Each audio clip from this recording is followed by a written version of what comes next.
In this step-by-step guide in here, I'm going to do step 3 in putting the yellow wheels on the experimenter lab.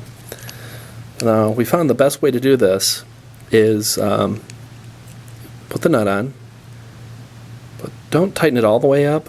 You want a little wiggle space, a little wiggle room there. If it's completely tight, the wheel won't spin at all. So that's a little too tight. I'm just going to back it off a little bit. All right, that looks good. Oh, there we go. Then I'm going to thread it through here. I'm going to turn the kit a little bit so you can see. And now let's put this nut on. There we go, bear with me here. Let me tilt it up a little. There we go. There we go.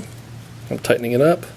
Now what happens here sometimes is that if you tighten this up or use the screw driver in here and tighten it up, it will just lock it up into position and this wheel will not move.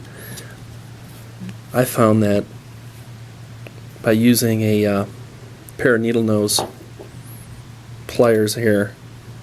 Now you can see that it's starting to spin as I turn this. So I grab another pair in here just to hold on to and to give it a couple of spins. Oh, there we go. It's locked in good position. Wheels spinning pretty freely there.